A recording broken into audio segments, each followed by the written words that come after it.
राम राम मेरे यूपी वाले भाइयों, कैसे हो आप। मैं भी खुद यूपी वाला हूं, बुलंदशहर अपना जिला है। बदमाशों के जिले से हूं मैं। पर बुलंदशहर में टीचर भी निकलने लगे काफी सारे फेमस फेमस। तो यूपी पुलिस का पेपर हो चुका है री एग्जाम। 30 अगस्त फर्स्ट शिफ्ट। योगी जी डंडा लेके तैयार बैठे, जिसने उंगली करी योगी जी डंडा उछेड़ देंगे उसमें। तो मैथ्स का खतरनाक सॉल्यूशन आपको कराऊंगा। 150 क्वेश्चन आ रहे हैं इसमें। 150 में से जनरली मैथ के 20 सवाल पूछे जाते हैं, लेकिन इसमें 30 पूछे गए हैं। यानी कि मेरे दोस्तों 150 में से 30 सवाल गणित के पूछे गए। 20% वेटेज मैथ का इन्होंने कर दिया है। तो ये जरूरत से ज्यादा सवाल मैथ के पूछ रहे हैं, हिंदी और जीएस का सेक्शन कट करके। तो हिंदी और जीएस लोग ये अत्याचार नहीं सहेंगे। पर जितने भी 30 के 30 सवाल आए हैं, सारे मैंने ऊपर से नीचे तक देखे, और वो मैं सारे के सारे आपको सॉल्व करवाऊंगा मेरे दोस्तों। टाइप तो हो नहीं पाए हैं, तो वही पेपर से ही हमने स्निप करवा दिया है। पहला सवाल देखिए बेटा, ठीक है। यदि x ग्रेटर देन y का जो एक्शन है वो x cube plus y cube है, x at the rate y का जो ऑपरेशन है x cube minus y cube है, तो ये बताओ। देखो प्यारे बच्चे, सबसे पहले आपको ब्रैकेट सॉल्व करना पड़ेगा। 2 एट द रेट 1 क्या आएगा बेटा, है भाई, यहां से 2 एट द रेट 1 क्या आएगा, 2 क्यूब माइनस 1 क्यूब आ जाएगा ना। 8 माइनस 1 7, ये आपका 7 हो जाएगा 7, यानी कि 3 ग्रेटर देन 7। अब ये वाला जो ऑपरेशन है ये किसके बराबर है, ये है भाई, यानी कि 3 क्यूब प्लस 7 क्यूब। अब 7 का क्यूब होता है 343। 343 में 27 आप जोड़ देंगे तो 370 इस सवाल का आंसर आ जाएगा। तो इट इज इजी क्वेश्चन है। हाँ, ये ना ये हर शिफ्ट में आ रहा है। रीजनिंग में बोले या मैथ में कुछ भी समझ लो, लेकिन हर शिफ्ट में आ रहा है ऐसा सवाल। अगला सवाल है डीआई का। कारपोरेट क्षेत्र में केंद्रीय कोण में डिग्रियों की लगभग संख्या कितनी है, डिग्रियों की। In the corporate sector what should be the approximate number of degree in the central angle. देखो एक बात समझो, ये पूरा जो मेरे दोस्तों चार्ट होता है, पाई चार्ट, इसमें 100% डाटा आता है। और ये जो क्या हो रहा है केशव, ये बड़ा दिख नहीं रहा क्या, चलो ठीक है भाई। 100% डाटा आता है, और सेंटर पे कितना होता है, 360 डिग्री होता है। क्लियर है, एंगल, यानी कि 1% जो है वो 3.6 डिग्री के बराबर होता है। 100 से भाग देंगे, ये डाटा याद रखिए। तो पूछा ये जो हमारा कारपोरेट सेक्टर है किधर गया, ये रहा, ये कारपोरेट सेक्टर है। सेंटर पे जो कोण बनाएगा कितने डिग्री का बनाएगा। अभी कारपोरेट सेक्टर कितना है, 34% है। तो अगर 1% की वैल्यू 3.6 डिग्री के बराबर है, तो कारपोरेट सेक्टर है 34%, तो 34% की वैल्यू जो आएगी वो 34 गुणा 3.6 डिग्री के बराबर आएगा मेरे प्यारे भाई, ठीक है ना। आंसर तो दिखाओ। अच्छा, अब इसके आंसर जो है मेरे दोस्तों वो अप्रोक्सिमेट की दशमलव में आएगा एग्जैक्ट। तो 36 चौका 144, 4 और 14, 36 दिया 108, और 14 कितना हो जाएगा 122। तो 122.4 डिग्री आएगा, जो कि लगभग बनता है आपका 122 डिग्री के आसपास। ये आंसर है। आ जाइए।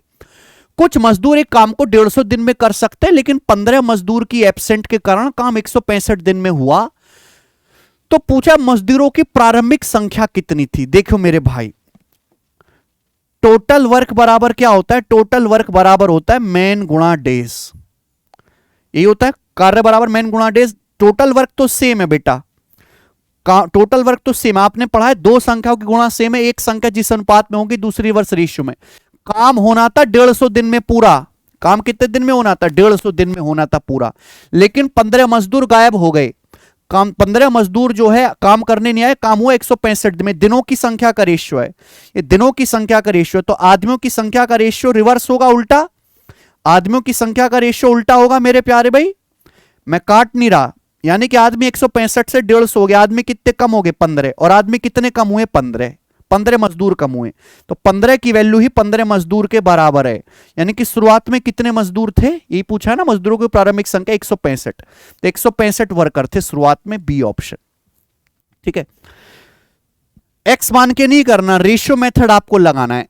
ए बी को 10% की दर से साधारण ब्याज पर 30,000 रुपए उधार देता है। ए ने बी को बुलाया, ले भाई 30,000 रुपए ले जा 10% की दर से। 5 साल के बाद बी बकाया राशि का निपटारा करने के लिए 40,000 रुपए और एक घड़ी लौट आता है। घड़ी का मूल्य ज्ञात कीजिए। देखिए, ए ने भाई बी को 30,000 रुपए उधार दिए, कितने, 30,000 रुपए। ब्याज की दर है 10%।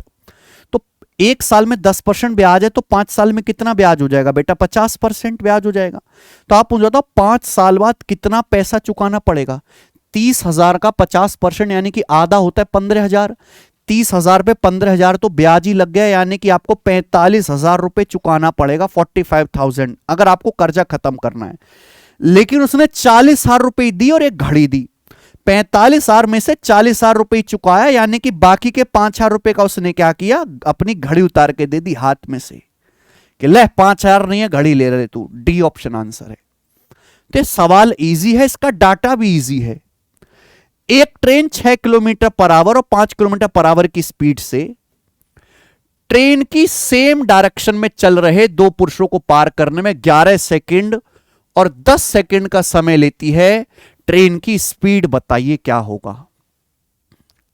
देखो, जब भी ट्रेन किसी आदमी को पार करती है तो ट्रेन कितनी डिस्टेंस जाती है? खुद की लंबाई के बराबर। हमें ट्रेन की स्पीड निकालना है तो भैया ये मान लीजिए कि ट्रेन की speed s kilometre per hour है।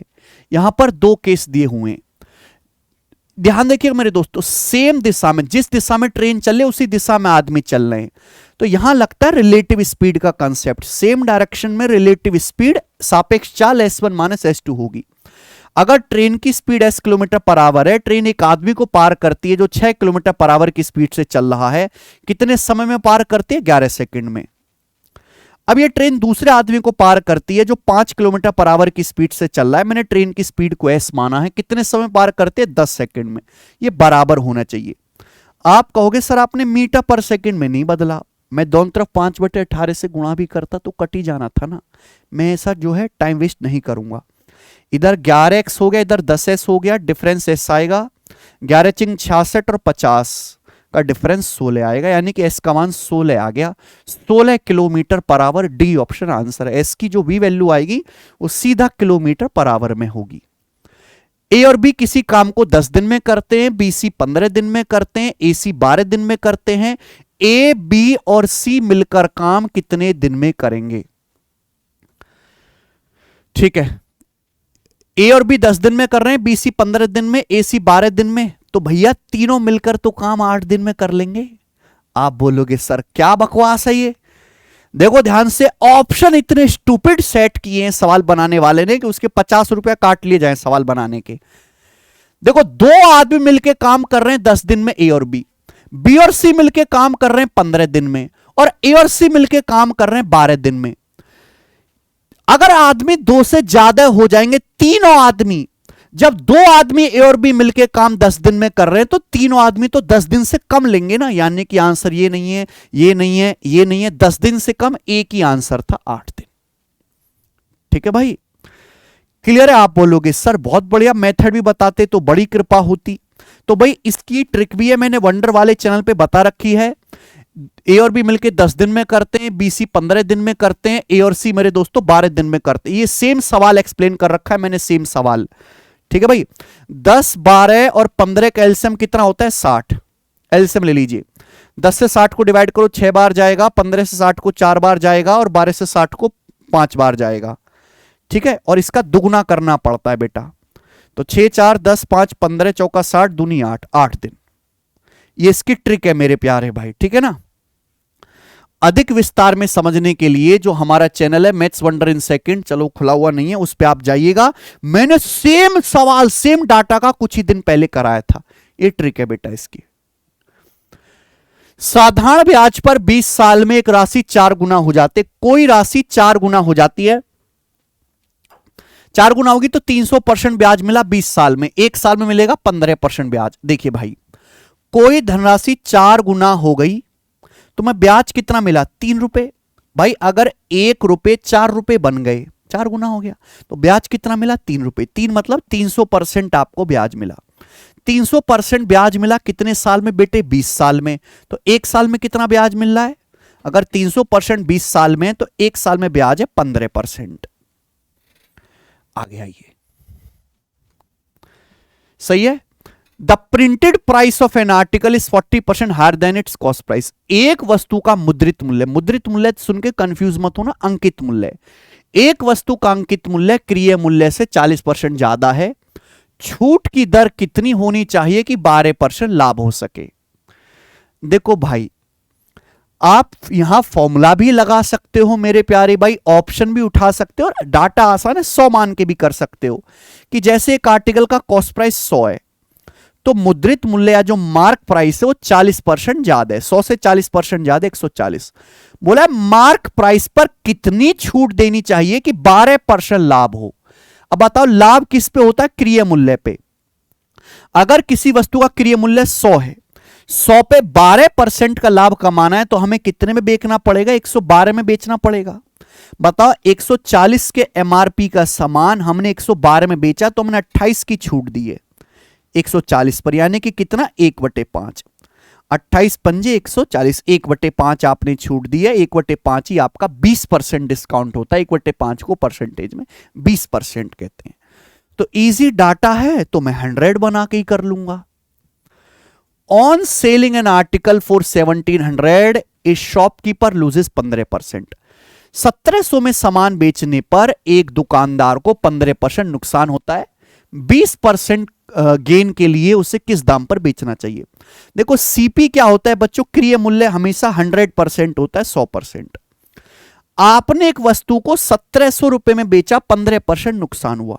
100 पे 15% का लॉस हुआ तो सामान बिका कितने में? 100 में से 15 घटाओ 85% में, जबकि सामान बेचा है आपने 1700 रुपए में। कह सकते हैं कि सर ये 85 दूनी 170 होता है, 20 गुना है। अब अगर हमें 20% का लाभ कमाना है, 100% पे 20% प्रॉफिट कमाना है, तो हमें सामान को 120% में बेचना पड़ेगा। 120% की वैल्यू पूछी, ये भी 20 गुना आ जाएगी, यानी कि 2400 रुपए, 2400। C option. ये लिखना क्राइम है, ये लिखने की जरूरत नहीं पड़नी चाहिए मेरे दोस्त पेपर में आपको। आओ,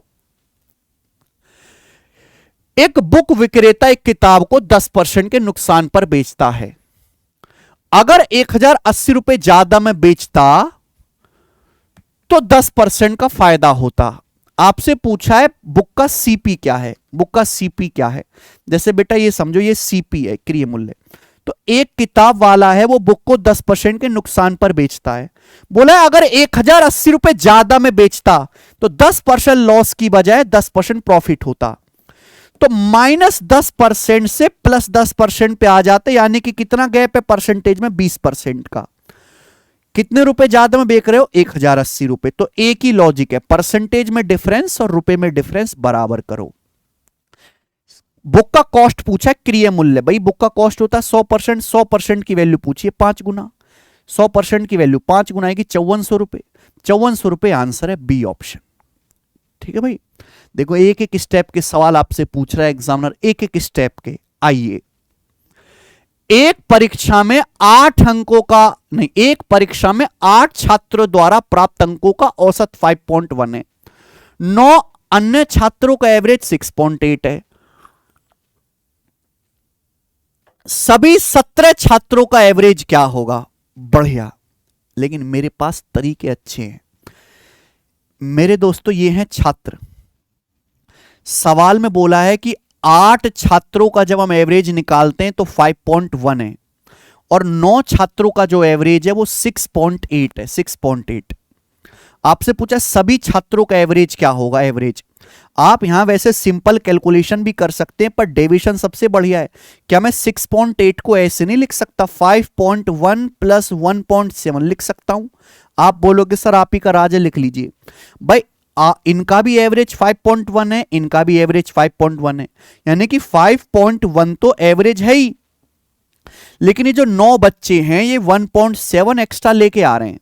इन 9 बच्चों का जो है, हर बच्चे का 1.7 मार्क्स एक्स्ट्रा है, तो केक कटेगा तो सभी में बटेगा। ये केक सभी बच्चों में बांट देंगे। सभी कितने बच्चे हैं? 17। टोटल 8 और 9 17 बच्चे, 17 में डिवाइड कर देंगे। ये जाएगा मेरे दोस्तों, तो आ जाएगा 5.1 में 0.9 ऐड करेंगे 6, तो यानी कि 6 मार्क्स पूरी क्लास का एवरेज है। बताओ, ठीक है। सिंपल कैलकुलेशन भी करेंगे तो भी जल्दी हो जाएगा, पर एक बार इस पे आपका हाथ बैठेगा तो मुश्किल डाटा होगा ना, वो भी जल्दी आएगा। ये बताइए, 7 धनात्मक पूर्णांकों का औसत 126 है। सवाल ने बोला है 7 क्रमागत पूर्णांक हैं पॉजिटिव, उनका एवरेज 126 है, में सबसे छोटा पूर्णांक कौन सा है? देखिए, क्रमागत पूर्णांक मतलब गिनती 1 2 3 4 5 6 7 8 लगातार संख्याएं 7, उनका एवरेज 126 है। आपको पता होना चाहिए कि अगर लगातार संख्याएं दी हुई हैं तो उनका जो एवरेज होता है वो बीचों बीच की संख्या होती है, बीचों बीच की। अगर संख्याएं 7 हैं, लगातार संख्या, एवरेज 126 है, तो 126 बीचों बीच में आएगा, यानी कि 126 के आगे 3 संख्याएं आएंगी और 126 के पीछे 3 संख्याएं आएंगी। तो 126 से पीछे 3 संख्याएं आएंगी मेरे दोस्तों, यानी कि ये कितना आएगा? 123। 123 आएगा, फिर 124 आएगा, फिर 125 आएगा, फिर ये 126 आएगा। तो सबसे छोटी जो संख्या है वो 123 आएगी। आपसे सबसे बड़ी पूछता तो मेरे दोस्तों 3 ज्यादा हो जाता, 129 सबसे बड़ी हो जाती। क्लियर है? आप बोलोगे हां से सबसे छोटा पूछा है 123 आएगा। ऐसे करना है, एक्स नहीं मानना। एक बर्तन में दूध पानी का रेशियो 3:4 है, यह सवाल दिख रहा है मिश्रण का। एक बर्तन में मिल्क वाटर का रेशियो 3:4 है। यदि हम 10 लीटर दूध और 10 लीटर पानी मिला दें तो रेशियो 4:5 हो जाएगा। भाई अगर हम 10 लीटर दूध 10 लीटर पानी मिला दें, यानी कि सेम क्वांटिटी, समान मात्रा मिला रहे हैं, तो रेशियो 4:5 हो जाता है। प्रारंभ में मिश्रण की कुल मात्रा क्या थी? भाई हमने 10 लीटर दूध मिलाया और हमने 10 लीटर ही पानी मिलाया, रेशियो 4:5 हो गया। शुरुआती मात्रा क्या थी? शुरुआती मात्रा वैसे 3 4 7 थी। 7 का मल्टीपल भी डायरेक्ट चेक कर सकते हैं, 7 का मल्टीपल 1 ही है, 70 लीटर। मैं सवाल में कुछ भी नहीं करता, प्रारंभ में मिश्रण की मात्रा थी 3 4 7, 7 का मल्टीपल आएगा। आप ऐसे देखो कि दूध पहले 3 था, 3 से 4 हो गया, 1 यूनिट बढ़ा। पानी पहले 4 था, 4 से 5 हो गया, 1 यूनिट बढ़ा, तो 1 यूनिट की वैल्यू ही 10 लीटर है। तो शुरुआत में कितना मिश्रण था? 3 4 7, 7 की वैल्यू आएगी 70 लीटर। लेकिन ये सब करना क्राइम है, ये करना नहीं है पेपर में, ऑप्शन से ही सवाल निपटाना है। आओ सवाल नंबर 31। ए और B are two heavy steel block. A और बी स्टील के 2 भारी खंड हैं।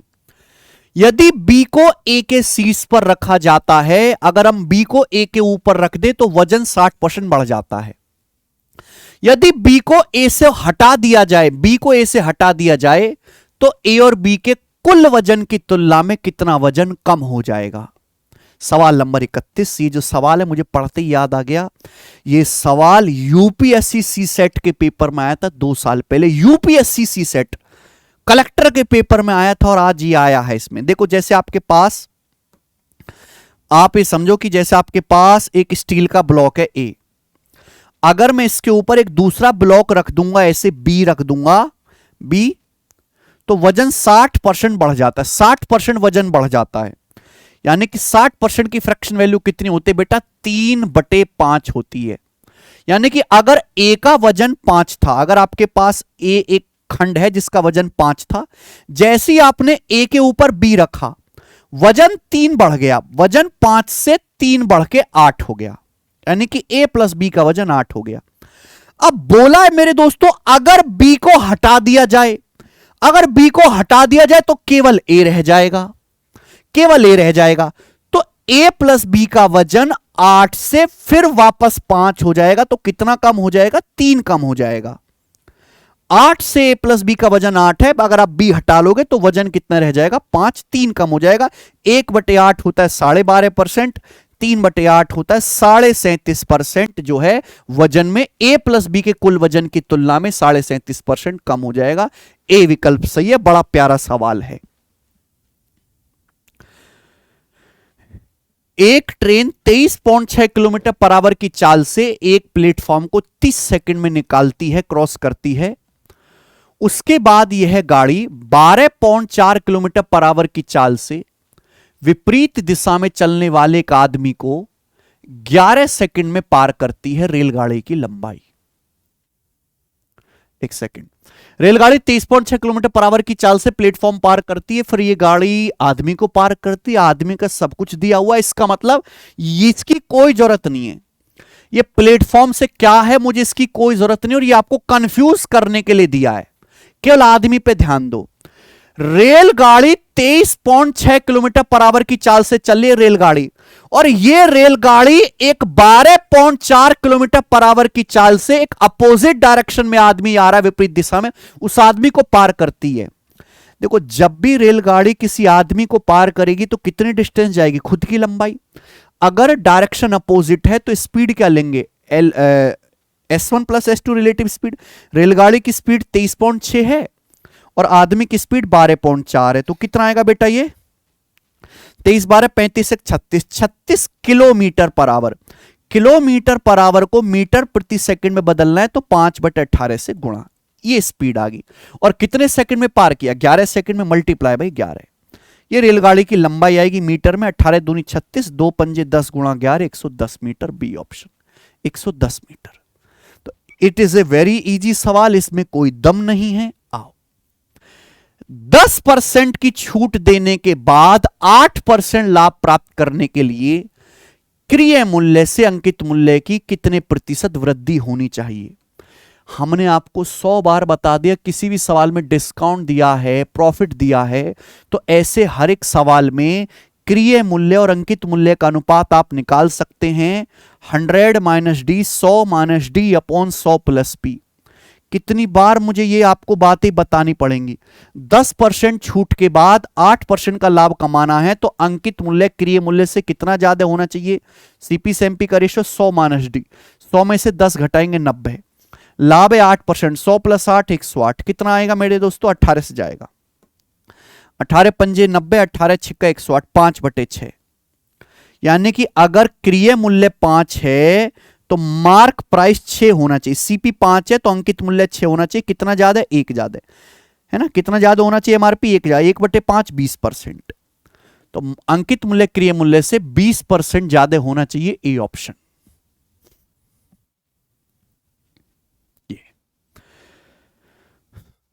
The ratio of ages of A and B 3:2। A B की उम्र का रेशियो 3:2 है। 10 साल बाद उनकी एज का योग 80 साल होगा। 10 साल के बाद आपसे पूछा उनकी प्रेजेंट एज कितनी है? Present as.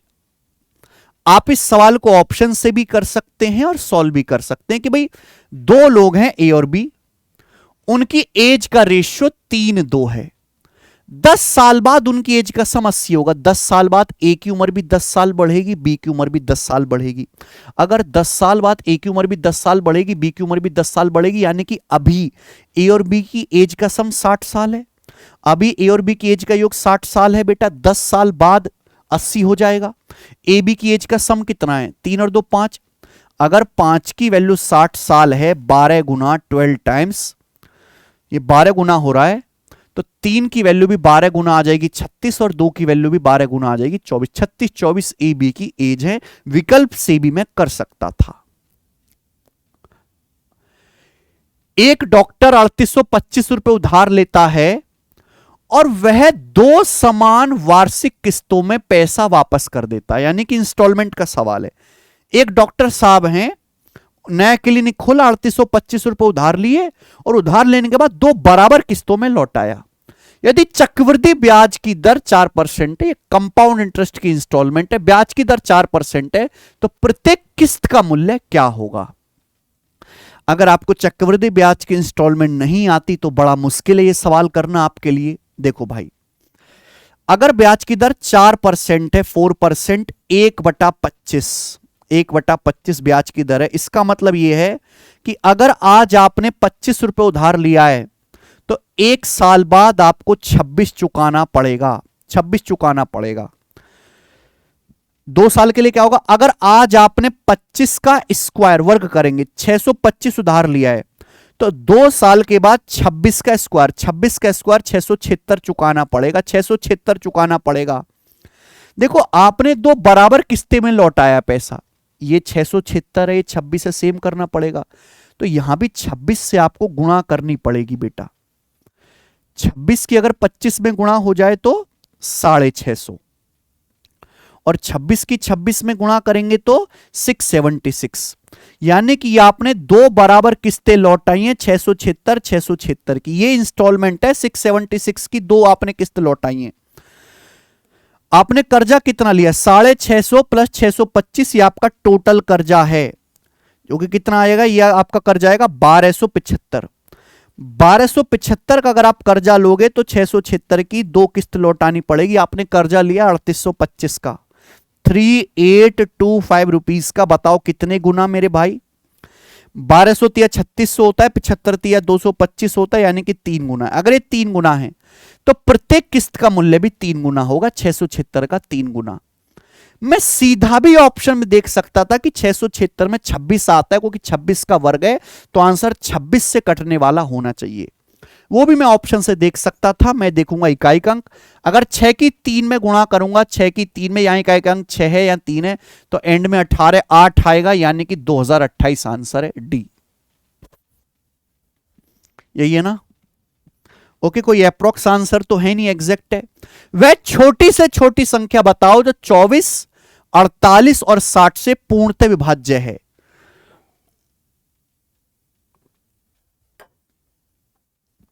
वह छोटी से छोटी संख्या बताओ जो 24 से भी कटती है, 48 से भी कटती है और 60 से भी कटती है। 0 है, 240 है, 480 है और 120 है। देखो भाई, वैसे ये सवाल विवाद में पढ़ना चाहिए। वह छोटी से छोटी संख्या जो 24, 48, 60 सबसे कटे, यहां ऑप्शन में मुझे 0 दिया हुआ है। अगर 0 नहीं होता तो आता एलसीएम।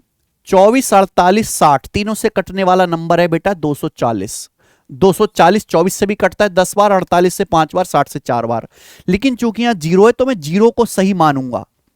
ठीक है, कि 0 एक ऐसी संख्या जो हर किसी से कट जाती है। 0 24 से भी कट जाएगा, 48 से भी कट जाएगा, 60 से भी कट जाएगा। ठीक है ना? ओके, तो ये एक विवाद वाला क्वेश्चन है, इस तरह का क्वेश्चन नहीं देना चाहिए मेरे दोस्तों। बोलता पॉजिटिव नंबर बताओ तो 240 ही शॉर्ट आंसर होता। ये बताएंगे। सेना का एक अधिकारी अपने सैनिकों को 12, 15, 16 और 18 की पंक्तियों में खड़े होने की व्यवस्था करना चाहता है। यदि वह चाहता है कि वे एक ठोस वर्ग में भी व्यवस्था करे, if he wants to arrange them in a solid square also, then find the minimum number of soldiers. कितने मिनिमम सोल्जर होने चाहिए? देखिए, एक अधिकारी है, उसके पास सेना की एक टुकड़ी है, वो उसको ना पंक्ति में खड़ा करना चाहता है। या 12 पंक्ति बनाएगा, या 15 बनाएगा, या 16 बनाएगा, 18 पंक्ति बनाएगा। लेकिन वो चाहता है कि मैं इस तरीके से पंक्ति बनाऊं कि मेरे दोस्तों स्क्वायर बने, एक सॉलिड स्क्वायर भी बने। तो मिनिमम कितने सोल्जर होने चाहिए भैया? तो स्क्वायर बनना चाहिए तो संख्या भी तो स्क्वायर होनी चाहिए ना। 1440 किसी का स्क्वायर नहीं है, क्योंकि एंड में एक ही 0 है।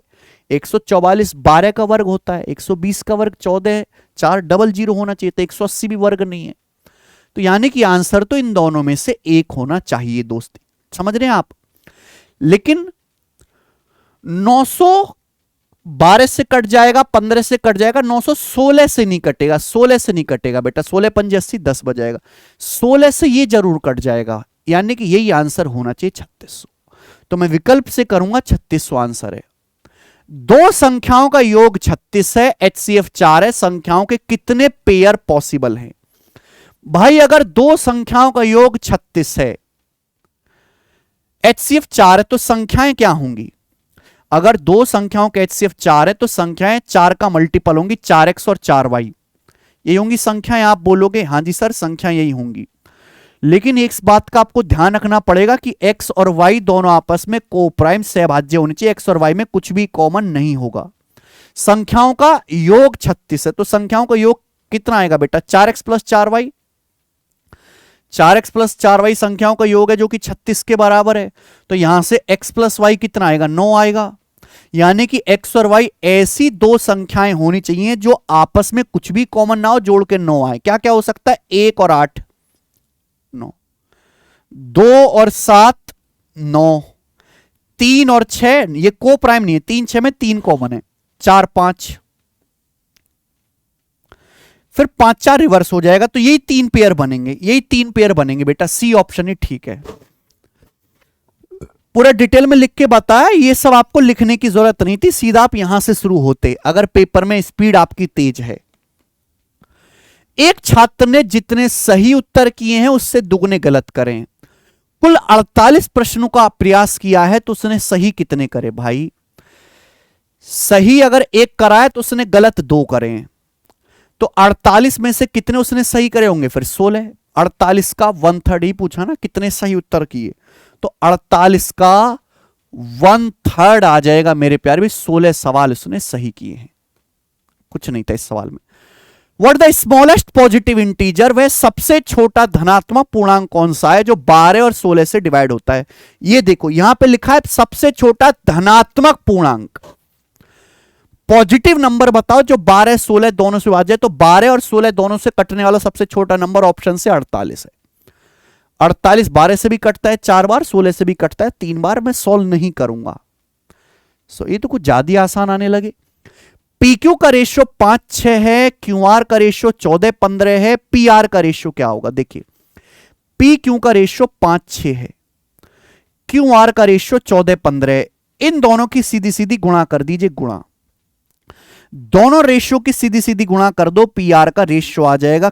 अगर किसी भी सवाल में पीक्यू का रेशियो दिया है, क्यूआर का रेशियो दिया, अगर पहली संख्या पी है पहली संख्या, आर है आखिरी संख्या, पहली और आखिरी संख्या का रेशियो निकालना हो, सीधी सीधी गुणा कर दीजिएगा मेरे दोस्तों। 5 तिया 15, 2 तिया 6, 2 सत्ते 14, यानी कि 7/9, 7 रेशियो 3 तिया 9। ये पीआर का रेशियो आ गया और ऑप्शन नंबर यहां से डी सही होगा। आइए 101, इसकी हिंदी नहीं लगाई केशव, इंग्लिश। एक बस कोच्चि से कोयम्बटूर जा रही है, एक बस कोच्चि से कोयम्बटूर जा रही है। प्रत्येक 15 मिनट के 4 स्टॉप के साथ बस की एवरेज स्पीड 50 किलोमीटर प्रति घंटा हो जाती है। ये जब हम काटते तो ये ऐसे आड़ा टेढ़ा आता है, ये पेपर में भी ऐसे आता है? ये फिर आड़ा टेढ़ा कैसे हो जाता है? अच्छा, एक बस कोच्चि से कोयम्बटूर जा रही है, प्रत्येक 15 मिनट के 4 स्टॉप के साथ, यानी कि बस ने 15 मिनट के 4 जो है स्टॉप लिए, बस स्टेशन पे रुकी है, ठीक है ना, बस स्टॉप पे। अब बस की एवरेज स्पीड 50 है, लेकिन अगर ड्राइवर को बिना रुके चलाने की अनुमति दी, ड्राइवर के बिना रुके बस चलाए, तो औसत स्पीड 60 हो जाती है। कोच्चि से कोयम्बटूर कितना दूर है? यानी कि अगर आप मेरे दोस्तों 15 मिनट के 4 स्टॉप ले रहे हो तो ये हो जाएगा 60 मिनट। आप 60 मिनट रुके, 60 मिनट कितना होता है? 1 घंटा। यानी कि मेरे दोस्तों अगर आप 1 घंटा रुकते हो बस स्टॉप पर तो आपकी एवरेज स्पीड है 50। अगर आप बिना रुके चलते हो तो एवरेज स्पीड है 60। तो बताओ कोच्चि से कोयम्बटूर कितना दूर है? आप डी मान के भी कर सकते हो सवाल को, लेकिन ऐसा ऑप्शन देखो जो 50 और 60 दोनों से कटता हो, आसान सा 300। अगर मैंने 300 किलोमीटर मान लिया, 300 किलोमीटर कि भैया कोच्चि से कोयम्बटूर 300 किलोमीटर है, अब 50 किलोमीटर पर आवर की स्पीड से जाओगे, 50 किलोमीटर पर आवर की स्पीड से जाओगे, 6 घंटा लगेगा, 6 घंटा। लेकिन अगर आप बिना रुके चलोगे मेरे दोस्तों, 60 की स्पीड से जाओगे तो 5 घंटा लगेगा, 5 घंटा, ठीक है ना। 1 घंटा आपको ज्यादा लगा मेरे दोस्तों जब आप 50 की स्पीड से गए, 15 मिनट के 4 स्टॉप, 1 घंटा ज्यादा लगा। क्यों? क्योंकि मेरे दोस्तों आप बस स्टॉप पर रुक के जा रहे हो, सेटिस्फाई हो रहा है। यही आपका आंसर होना चाहिए मेरे दोस्तों, यही आंसर होना चाहिए, ठीक है। सॉल्व भी कर सकते हैं कि भाई कोच्चि से कोयम्बटूर के बीच की दूरी डी है, डी किलोमीटर जाते हो 50 की स्पीड से, डी किलोमीटर जाते हो 60 की स्पीड से, इतना टाइम लगेगा। टाइम बराबर डिस्टेंस बटे स्पीड, और टाइम का जो डिफरेंस है वो 1 घंटा है। 1 घंटा यहां से डिस्टेंस 300 किलोमीटर आ जाएगा, ठीक है। पर ये सब गधों वाले तरीके हैं, कचरा गैंग करता है, ऐसे आपको नहीं करना। आइए, a rectangular field has its length and breadth in the ratio 8:7। एक आयत की लंबाई चौड़ाई का रेशियो 8:7 है। एक आयत की लंबाई और उसकी चौड़ाई का रेशियो 8:7 है। एक आदमी साइकिल चलाता है, complete 1 lap of this field. एक आयताकार मैदान है, उसकी लंबाई चौड़ाई का रेशियो 8:7। एक आदमी साइकिल चलाता है और इस खेत का एक पूरा चक्कर लगाता है अलोंग इट्स पेरीमीटर, इसके परिमाप इसके चारों ओर 28.8 किलोमीटर पर आवर की स्पीड से कितने मिनट में? 2.5 मिनट में। तो आपसे पूछा खेत का क्षेत्रफल क्या होगा। देखो मेरे भाई, मेरी बात सुनना, अगर आपके पास एक आयत है, उसकी लंबाई चौड़ाई का रेशियो 8:7 है, यानी कि अगर लंबाई 8x है तो चौड़ाई 7x होगी, तो एरिया कितना आएगा? एरिया आएगा लंबाई गुणा चौड़ाई, यानी कि 8 सत्ते 56x स्क्वायर ये आएगा।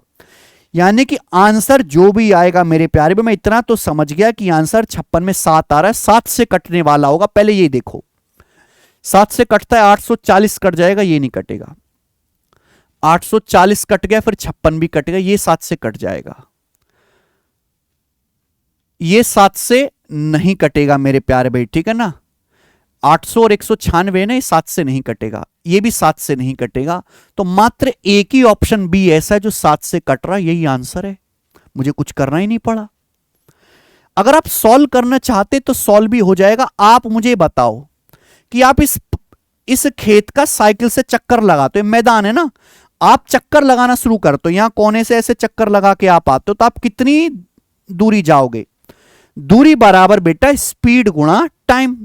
स्पीड कितनी है? 28.8 किलोमीटर पर आवर, जो कि मीटर पर सेकंड बदलेंगे 5/18 मीटर पर सेकंड में बदलना पड़ेगा मेरे प्यारे, क्योंकि आंसर स्क्वायर मीटर में। टाइम लगा 2.5 मिनट। अच्छा 2.5 मिनट क्या होता है सेकंड में? 2.5 को 60 से गुणा करो, 150 सेकंड। 2.5 मिनट मतलब 150 सेकंड आ गया, 150 सेकंड। ये आपका परिमाप आ गया बेटा, सिंपल सा। कितना है? 18 एकम 18 10 18 छिक्का 108। 1.6 की 5 में गुणा करेंगे 8 और 15 8 120, 1200 मीटर। तो 1200 मीटर इस खेल के मैदान का, इस आयताकार मैदान का परिमाप आ गया। जबकि परिमाप है कितना? आयत का परिमाप होता है लंबाई प्लस चौड़ाई का दुगुना, है ना। 8x प्लस 7x, लंबाई प्लस चौड़ाई का दुगुना, यानी कि 15x। 8x plus 7x 15x का दुगुना 30x की वैल्यू 1200 मीटर। तो x का मान आएगा 40। हालांकि बेटा जब मैं बैच में पढ़ाता हूं तो मैं बिना x मान के करवाता हूं कि परिमाप नापा जाता है मीटर में, एरिया नापा जाता है मीटर स्क्वायर में। लेकिन मैं वो आपको यहां बताऊंगा तो आप कांस्टेबल वाले हो, आपके सर के ऊपर से चला जाएगा, इसलिए मैं थोड़ा लंबे तरीके से बता रहा हूं। इतना नहीं लिखना होगा, एसएससी वाला बच्चा इतना लिख के नहीं करेगा। x की वैल्यू यहां से 40 आई है, तो एरिया आ जाएगा 56 गुणा 40 का स्क्वायर 1600 आएगा बेटा, यानी कि 80,000 और 9600 आंसर है ये ऑप्शन। पेपर में सवाल आएगा तो मैं विकल्प से ही करूंगा, मैं पूरा नहीं करूंगा। 99 नंबर सवाल, यह सवाल लग रहा है आपको डीआई का। बताएं मेरे दोस्तों, जल्दी से बताइए। बार ग्राफ आपको दिए हुए इस तरीके से, नीचे दिया गया बार ग्राफ साल 2013 के लिए विभिन्न व्यय श्रेणियों में कंपनी के कुल खर्च का प्रतिशत वितरण प्रदर्शित करता है। एक कंपनी है, उस कंपनी में अलग अलग डिपार्टमेंट में कितना कितना परसेंट खर्च हो रहा है, इस बार ग्राफ में बताया गया है। बोला अगर विज्ञापन पर खर्च 2.55 करोड़ है तो ट्रांसपोर्ट और टैक्स पर खर्च के बीच का अंतर क्या है ना। परिवहन और कर, परिवहन मतलब ट्रांसपोर्ट, कर मतलब टैक्स के बीच का अंतर क्या है। आंसर बताना है लाख में। एक बार बताओ, विज्ञापन पे खर्च कितना हुआ? 15। ये परसेंटेज में बेटा, ये सब कुछ जोड़ोगे 100% आएगा। विज्ञापन पे खर्च कितना हुआ मेरे दोस्तों? 15%। विज्ञापन पे खर्च हुआ 15%। और विज्ञापन पे खर्च कितना हुआ है? 2.55 करोड़। तो लाख में कितना हुआ भाई? लाख में 1 करोड़ का मतलब 100 लाख रुपए। तो 2.55 करोड़ का मतलब 100 से गुणा 255 लाख होता है। 15% की वैल्यू 255 लाख है बेटा। 15 कम 15, 15 सत्ते 105, 17 गुना। आपसे पूछा ट्रांसपोर्ट और टैक्स के बीच का अंतर, तो ये मेरे दोस्तों परिवहन और कर पे जो खर्च हुआ इनके बीच का अंतर क्या है? परिवहन पे 10%, इस पे 7.5, 2.5%। तो आपसे 2.5% की वैल्यू पूछी है मेरे दोस्तों, ये भी 17 गुना होगी, यानी कि 17 दूनी 34 और 8.5 आप ऐड कर देंगे तो ये आ जाएगा आपका 42.5। 42.5 लाख आंसर है, पहला ऑप्शन 42.5 लाख। इजी क्वेश्चन है ये वाला। तो सवाल नंबर 8, आपके सामने एक टेबुलर डीआई दिया हुआ है, बड़ा करने दिख रहा है केशव? ये और बड़ा कर दें। राज्यों ए बी डी में पुरुषों की कुल संख्या सभी राज्यों की कुल जनसंख्या के कितने प्रतिशत होगी? ये राज्य हैं ए बी सी डी, ये जेंडर है मेल फीमेल, मेल फीमेल 5-3 क्या लिखा है, ये रेशियो है भाई, ये इसने रेशियो तो साइन लगाया नहीं, ये रेशियो ही होगा और कुछ नहीं होगा, ये मेल फीमेल का रेशियो है, ठीक है भाई। ये लिटरेट इलिटरेट का रेशियो होगा, और ये परसेंटेज पॉपुलेशन की, भाई राज्य ए में 25% पॉपुलेशन रहती है, राज्य बी में 20% रहती है। सवाल में क्या पूछा गया है कि राज्य ए बी और डी में पुरुषों की कुल संख्या सभी दिए गए राज्यों की कुल जनसंख्या का कितना परसेंट है। सारे राज्यों की कुल संख्या है 100%, तो 100% में से आपको यह बताना है कि राज्य ए बी और डी में कितने परसेंट पुरुष जनसंख्या रहती है। देखिए राज्य ए में 25% लोग रहते हैं, 25%। अब मुझे बताना है इस 25% में पुरुष कितने हैं, तो मेल फीमेल का रेशो 5-3 है, तो पुरुष कितने हैं 5। 25% का मेरे दोस्तों 5 बटे टोटल कितना आ जाएगा मेल प्लस फीमेल मिलाकर 8। 25% का 5 बटे 8 आ गया, ठीक है ना। थोड़ा छोटा करके लिखना चाहिए मुझे, ये बात समझ में आ रही है भाई। अच्छा सवाल लग रहा है ये कि भाई राज्य ए में कितने लोग रहते हैं, 25% लोग रहते हैं, 25%, और उसमें से पुरुष कितने हैं, तो पुरुष हैं 5, टोटल 8, 25% का 5 बटे 8। राज्य बी में कितने लोग हैं 20%, 20%। अच्छा 20% में पुरुष कितने हैं, पुरुष हैं बेटा 3, ये 3 आपके पुरुष हैं, टोटल 4। 20% का मेरे दोस्तों 3 बटे 4। अब आते हैं राज्य सी में, राज्य सी नहीं राज्य डी है। राज्य डी में कितने लोग रहते हैं 12%, 12%, और 12% में पुरुष कितने 3, टोटल कितना है बेटा 3, 5, 8, तो 12% का 3 बटे 8 ये आ गया। ये आपसे परसेंटेज में पूछा है मेरे दोस्तों, तो इनको प्लस कर देना है। तो ये तो 4 पंजे 20 है, तो 5 × 15 डायरेक्ट ही आ गया, ये तो 5 × 15% डायरेक्ट ही आ गया। मुझे बस ये देखना है, हमें केवल इन दोनों को ऐड करना है। तो बटे 8 तो है ही, ऊपर कितना आ जाएगा 25 पंजे 125 और 36, 125 और 36 कितना होता है बेटा 161, 161, यानी कि आ जाएगा आपका 20 और 15 35 आएगा। 35% के आसपास ए ऑप्शन करेक्ट है, आंसर लगभग है, ठीक है बेटा। 8 से 161 लगभग कितनी बार जाएगा 20.125 जाएगा, 1/8 होता है 0.125, तो 35.125% आएगा ए ऑप्शन। अच्छा सवाल बनाया है, कांस्टेबल के हिसाब से बढ़िया ही कहूंगा मैं तो इसे। आगे आइए, सवाल है आपके सामने 102, ये भी डीआई का सवाल है। केशव मुझे नहीं लगता ये सवाल दिख पाएगा बच्चों को, दिखेगा क्या, दिख रहा है? ऐसा सवाल तो मैंने बहुत दिनों में देखा है।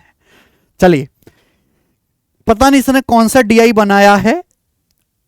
उत्पादित कारों की कुल संख्या 3.5 लाख, उत्पादित कारों की कुल संख्या 4,40,000 साल 2000 में और साल 2001 में। ऊपर दिया गया दंड आरेख, ऊपर दिया गया बार चार्ट एक कंपनी द्वारा 2 साल में 6 अलग अलग प्रकार की कारों का प्रतिशत दर्शाता है। यानी कि मेरे दोस्तों एक कंपनी है, उसने 6 अलग अलग टाइप की कार बनाई है, PQRSTU। यानी कि मेरे दोस्तों जैसे ब्लैंक है, यहां पे देखो कुछ कलर तो है नहीं, ये P का परसेंट है कि साल 2000 में ये क्या लगा हुआ 30 के आगे नहीं, साल 2000 में इस कंपनी ने 30% P टाइप की कार बनाई है। ये कहने का मतलब है, ये मैं समझ गया, ठीक है ना। जैसे मेरे दोस्तों आप ये समझो R, ये R है तो R ये वाला, अब मैं ये वाला डाटा पढ़ लूं, ये वाला डाटा कितना परसेंट, ये वाला डाटा मुझे दिखेगा 60 से लेके 75 तक 15%, यानी कि सन 2001 में कंपनी ने R की 15% कारें बनाई हैं। ये है मेरे प्यारे भाई। तो सवाल में पूछा क्या है, पहले तो इसको पढ़ना आना चाहिए, फिर सवाल कर पाएंगे ना, पहले पढ़ना आना चाहिए। यदि 2001 में P प्रकार की कारों का उत्पादन प्रतिशत 2001 के समान होता तो 2001 में उत्पादित P प्रकार की कारों की संख्या क्या होती। होती लग रहा है भैया यहां पर, यानी कि कल्पनाओं में सवाल है। सवाल में बोला है कि भाई अगर साल 2001 में पी टाइप की कार का जो प्रोडक्शन है वो सन 2000 के ही समान होता, तो साल 2001 में पी टाइप की कितनी कार बनती? आप बताओ, सन 2000 में पी टाइप की कितनी कार बनी है? यहां पे दिखाई दे रहा है 30, ये कितना है? 30% है। इसके आगे कितना लिखा हुआ है? 30 का बेंचमार्क लगा हुआ है, 30%। एक्चुअली में सन 2001 में पी टाइप की जो कार बनी है वो 40% बनी है, लेकिन सवाल में बोला है कि अगर सन 2001 में पी प्रकार की कारों का प्रोडक्शन 2000 के समान होता, सन 2000 के समान, यानी कि 30% ही मेरे दोस्तों कार बनती, 30% ही। अगर साल 2001 में भी पी टाइप की 30% कार बनती तो कितनी कार बनती भाई सन 2001 में? वैसे टोटल कार कितनी बनी है सन 2001 में? टोटल कार बनी है 4,40,000। तो 4,40,000 का 30% आंसर होना चाहिए, जो कि परसेंटेज से 2 जीरो काट लो, 132, 132,000 आंसर आ गया। यही सही है भाई, ठीक है। और इसी के साथ मेरे दोस्तों मैंने आपको सारे के सारे 30 क्वेश्चन कराए, है ना, कोई भी सवाल मैंने छोड़ा नहीं है। और इस शिफ्ट में मेरे दोस्तों मुझे कोई एक भी बहुत ज्यादा चैलेंजिंग या मुश्किल सवाल नहीं लगा, सारे के सारे डुएबल क्वेश्चन थे, ठीक है भाई। 29 क्वेश्चन है, 29 क्वेश्चन है। मैंने और भी पिछली शिफ्ट के सॉल्यूशन कराए, आप हमारे मैथ्स कॉन्सेप्ट के यूट्यूब चैनल पर जाके देख सकते हैं भाई। यूपी कांस्टेबल की मैंने और भी 4 शिफ्ट के सॉल्यूशन पहले ही करवा रखे हैं, ठीक है। जो भी मैंने तरीके इस्तेमाल करे, कैसे मैंने सवालों को हवा में उड़ा, और मैंने इंस्टेंट ही आपके सामने ही पेपर सॉल्व किया है स्निप करवा के, ठीक है। सारे के सारे कॉन्सेप्ट आपको इस बुक में मिल जाएंगे। मैथ्स कॉन्सेप्ट किंग जो है ये बुक अमेजन फ्लिपकार्ट पर आसानी से अवेलेबल है। तो जो बच्चे कांस्टेबल के बाद जीडी का पेपर देंगे, एसएससी का पेपर देंगे, सिटसल का पेपर देंगे, उनके पास कॉन्सेप्ट रिवीजन के लिए बुक जरूर होनी चाहिए। बहुत बहुत धन्यवाद मेरे प्यारे भाई।